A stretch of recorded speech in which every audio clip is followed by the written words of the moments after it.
Donald Trump persiste et signe. Le président des États-Unis veut bel et bien acheter le Groenland, territoire autonome danois. Ce n'est pas une blague. Son secrétaire d'État, Marco Rubio, l'a redit hier. Alors comment compte-t-il s'y prendre? Quelle peut être la réponse du Danemark et de ses alliés? Et surtout, qu'en pensent les Groenlandais? On en parle ce soir avec nos trois invités. Astrid Andersen, bonsoir et bienvenue à vous. Bonsoir. Vous êtes chercheuse spécialiste de l'Arctique à l'Institut danois des études internationales. Je précise que vous êtes danoise. Vous allez pouvoir donc nous donner le point de vue du Danemark dans ce dossier. Nous sommes également avec Marie-Noëlle Rimaud. Bonsoir et bienvenue. Vous êtes enseignante-chercheur à Excelia et membre du Conseil national français des recherches arctiques et antarctiques. Et nous sommes également en direct avec Camille Escudé. Vous êtes géographe. Bonsoir et bienvenue à vous. Et vous êtes également l'auteur de Géopolitique de l'Arctique, ouvrage paru chez PUF. Alors, le Groenland, je précise peut-être que c'est un territoire qui est peuplé d'à peu près 55 000 âmes. Je crois que ce territoire est recouvert à peu près à 85% de glace. Marie-Noëlle Rimaud, pourquoi est-ce que le Groenland intéresse autant Donald Trump ? Alors, pour beaucoup de raisons. Tout d'abord, des raisons, je dirais, un peu historiques. L'attachement que portent les États-Unis au territoire a été renouvelé à plusieurs reprises, du fait de son positionnement stratégique, bien évidemment, la proximité des pôles et surtout la proximité de la Russie est donc un élément géopolitique en premier lieu. Ensuite, vous avez la question de la ressource, on en parle beaucoup, qu'il s'agisse des terres rares, on y reviendra peut-être, d'autres ressources. Et pour finir, on va dire des enjeux, là encore, stratégiques qui ont existé par le passé, à travers notamment la base de Thulé. Il s'agit effectivement, dans la proximité avec la Russie, là encore, de garantir une présence militaire forte dans cette zone arctique.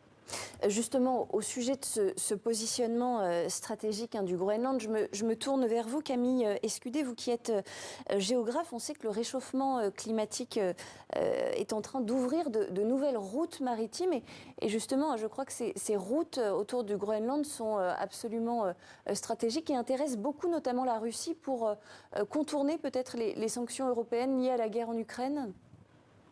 C'est vrai que les routes qui se dégagent, ça fait partie des enjeux qui sont importants, mais à mon avis, c'est pas l'enjeu majeur aujourd'hui pour Donald Trump. Ces routes, si on les compare aux grandes routes du commerce mondialisé, du commerce de conteneurs, les routes traditionnelles qui passent par Panama, Suez ou Malacca, à cet égard-là, les routes de l'Arctique, leur trafic est aujourd'hui absolument ridicule, en fait.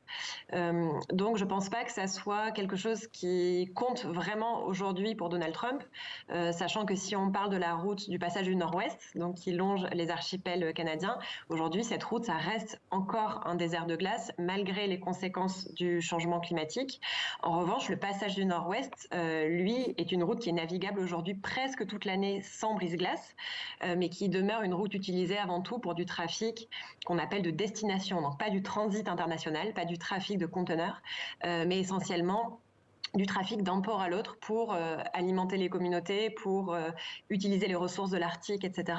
Donc aujourd'hui, cette route-là qui irait de la Russie à l'Amérique en passant par le Groenland, elle reste extrêmement hypothétique au regard des autres enjeux que ma collègue a bien rappelés, aux enjeux économiques et stratégiques qui peuvent effectivement intéresser Donald Trump sur le Groenland.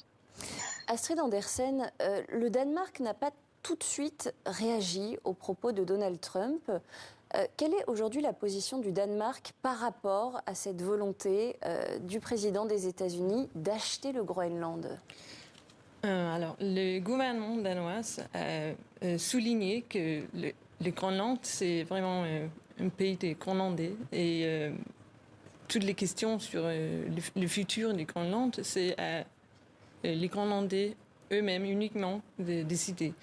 Mais en même temps, on a souligné aussi que les États-Unis, c'est un des premiers alliés du Danemark et qu'on n'a pas envie d'entrer dans une guerre, dans un conflit avec un conflit pays justement avec les États-Unis.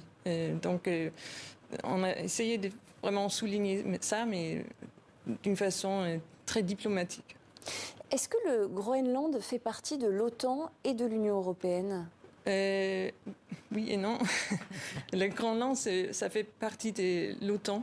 Depuis en 1951, il y avait un accord entre les gouvernements danois et les États-Unis qui exprime directement que la Groenland fait partie de l'OTAN. Et ça c'est répété dans un accord de 2004, l'accord de Ilulissat, de Igaliku, qui est accordé entre les gouvernements du Danemark et les États-Unis, mais aussi les gouvernements groenlandais. Donc, et après, les gouvernements groenlandais ont répété souvent qu'on fait partie de l'OTAN, même si un jour le Groenland va être indépendant.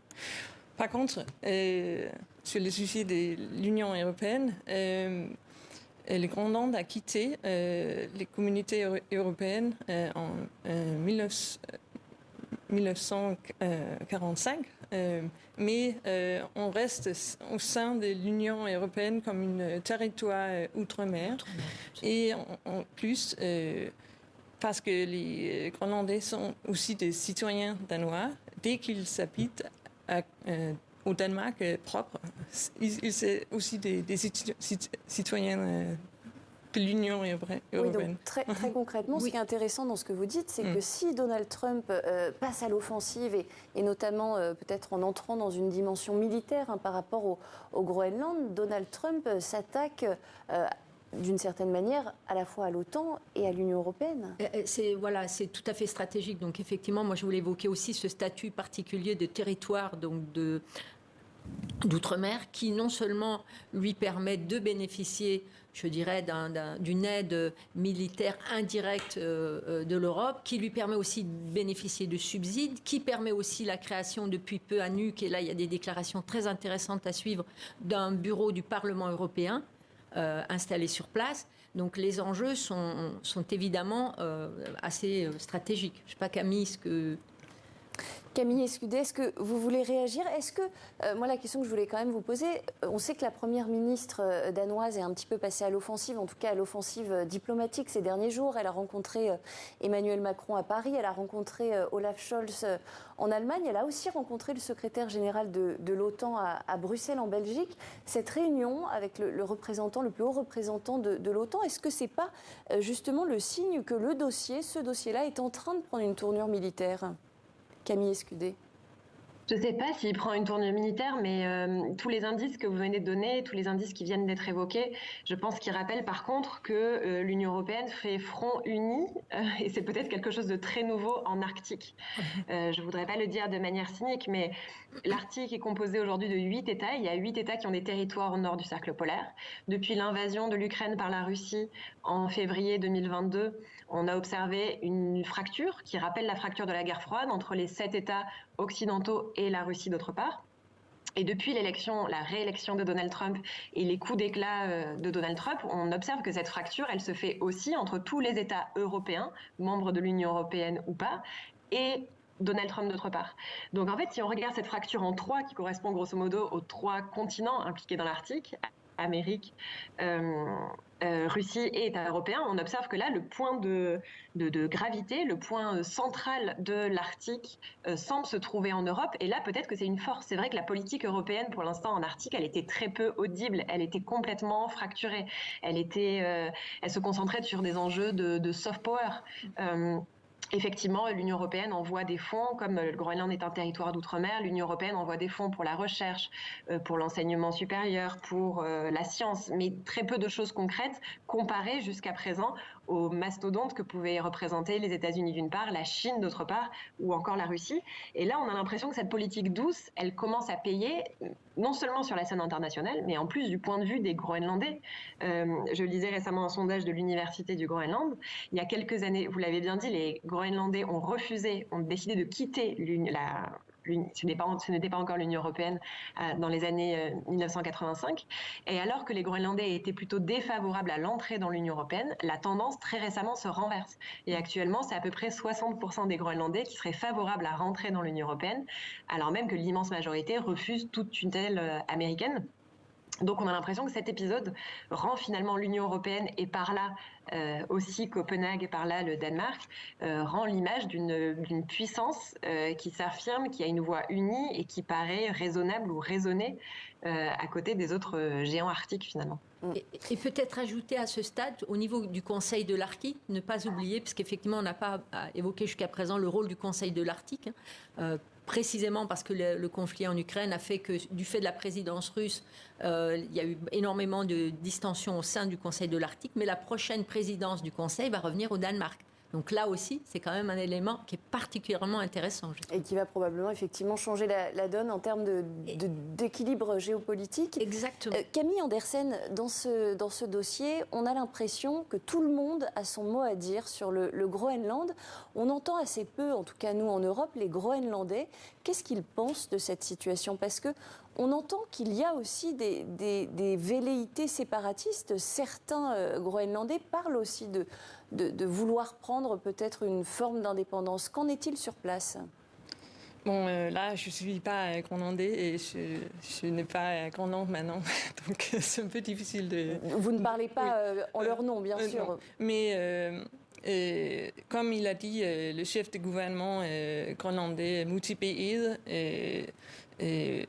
les Groenlandais ne veulent pas être américains, ils ne veulent pas être danois, mais ils veulent être des Groenlandais, bien sûr. Et ça, je pense, c'est vraiment la réponse bonne.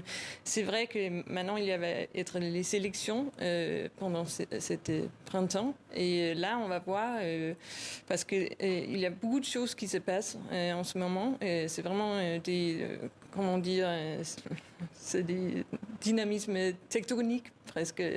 Il y a vraiment beaucoup, on a des débats en Groenland, mais aussi au Danemark, sur les relations entre les deux pays et comment la future va se passer, les transitions d'indépendance. Donc.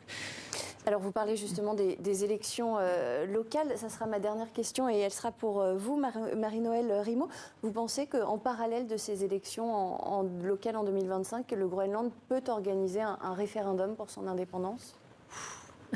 Vous avez 15 secondes pour répondre. Question. Oui, non, là, je vais botter en touche, mais simplement dire que les Groenlandais, dans l'histoire, se sont montrés, ce sont des chasseurs-pêcheurs, et que peut-être à cet égard, on rappelait aussi sur les traces de Jean Mallory, le fait que de temps en temps, ils ont été en opposition. Donc peut-être que demain, dans ces pas-là, ils seront en opposition. Et ça sera le mot de la fin. Merci infiniment à tous les trois, à toutes les trois pour ce décryptage passionnant sur le Groenland et son avenir. Place à présent à notre chronique.